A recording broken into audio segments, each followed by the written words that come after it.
In this lesson, we're going to bring in a few extra textures and we're going to lay them down on our creature, and we're going to begin to paint the details of our creature's head. Let's go ahead and get started. So we're going to drop a couple of textures that we're going to use for this portion. We're going to probably grab just two. I only need two for this. And my library is loading slow. There we go. These are the two I want. Let's delete one of these and then we'll move forward, okay?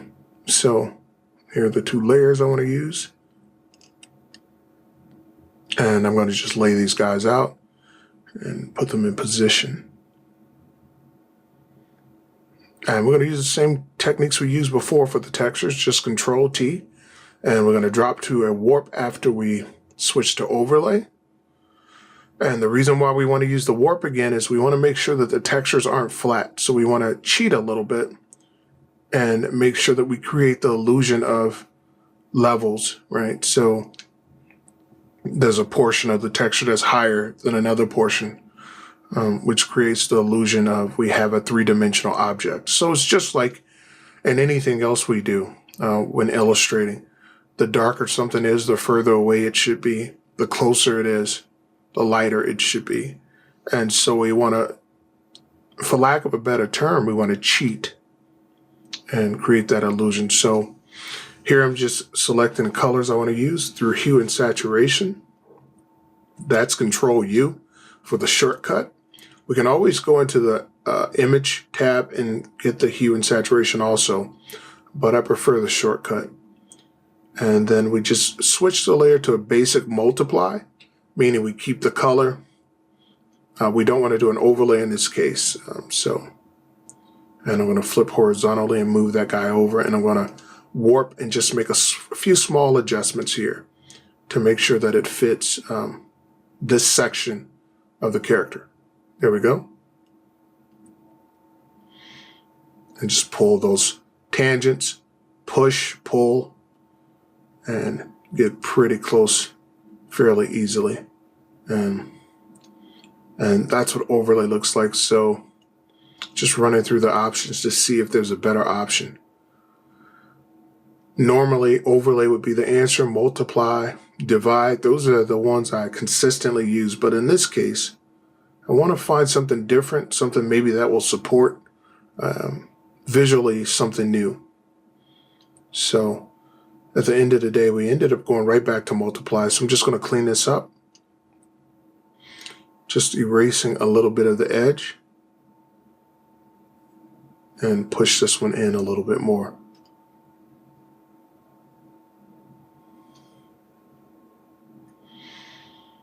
And one of the things, whenever we're using textures, we want to make sure that we don't leave things repetitive and make the mistake of making everything look cheap or generic. So I just dropped those two layers in a folder, and this way I could adjust the folder. Now, this is going to be the major print for the head. So it'll be the forehead, right, or the top of the head. And just, once again, we're going to use the same technique. I want to make sure I create the illusion of there being depth. The head's a bit of a sphere.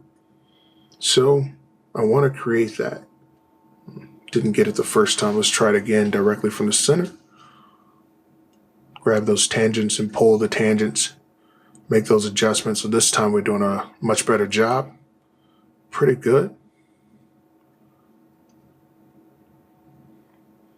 And once again, it's just using our artistic eye and being honest with yourself and saying, hey, does this work or doesn't it? So we tried multiply first, got rid of the white. And I don't know if multiply is the right answer for us now. You can look and see. Let's change the colors once again, Control U, and go into my hue and saturation tool and just kind of find the right green. I don't want it to be too fluorescent in this case because I don't want it to take over. So let's delete the white and then let's multiply this layer again.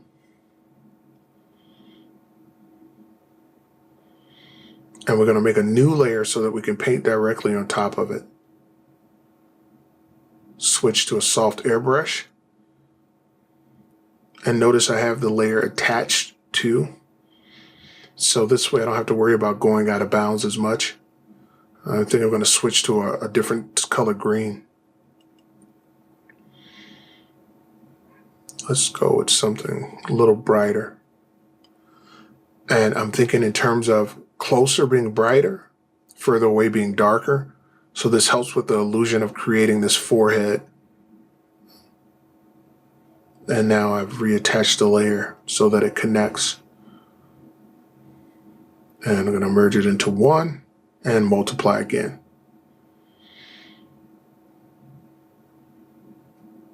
Let's turn this down. All right, so everything's going pretty well so far.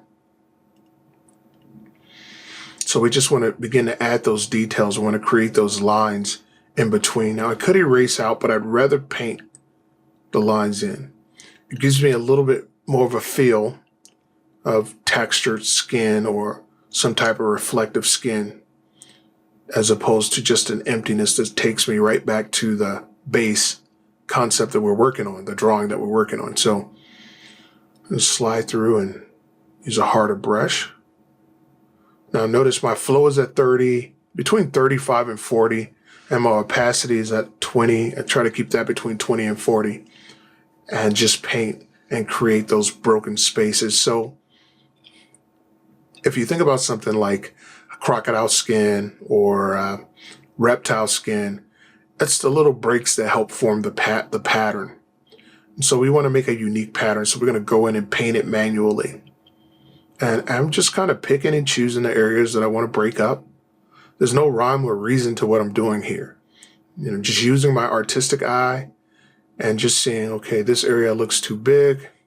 This area is too small. You can see that I'm adding little bitty details in between as I paint. And, for you as an artist, this is really where your personality takes over. So technique is technique, but visually what you see has to shine through your work. Whenever you get hired, whenever someone's looking at your portfolio, they're hiring you for your uniqueness. So once you learn a technique, it's just that. It's a technique. We can put it in a book. We can put it on a tutorial like this.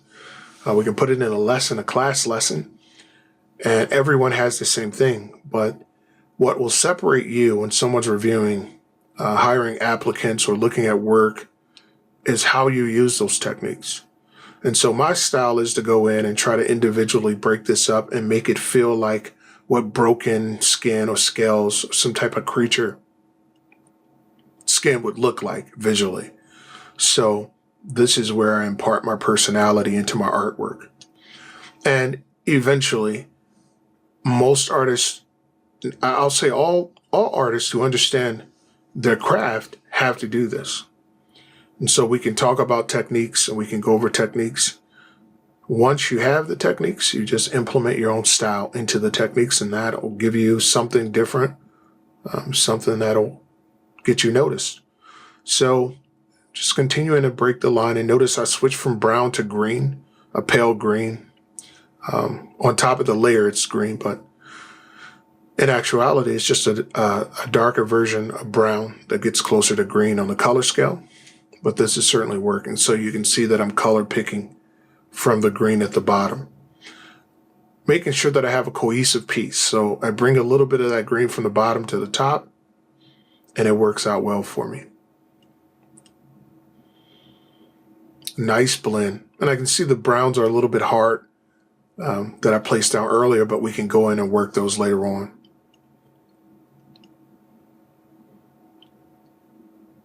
Just transferring the color, making sure that everything flows well, nice and easy. And as I look at my other screen, I'm pretty happy with the direction we're going. Let's bring more green in. And then we have to make sure that we take the time to blend those two.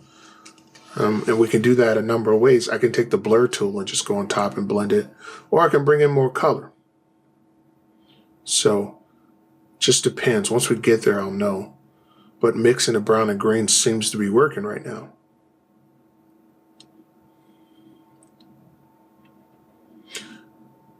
So I'm going to continue to just clear out and make these shapes and break those up. And when we come back, we're going to dig in a little bit deeper and add some highlights to this part. So in the next lesson, we'll continue with the painting our textures and we'll move on from there.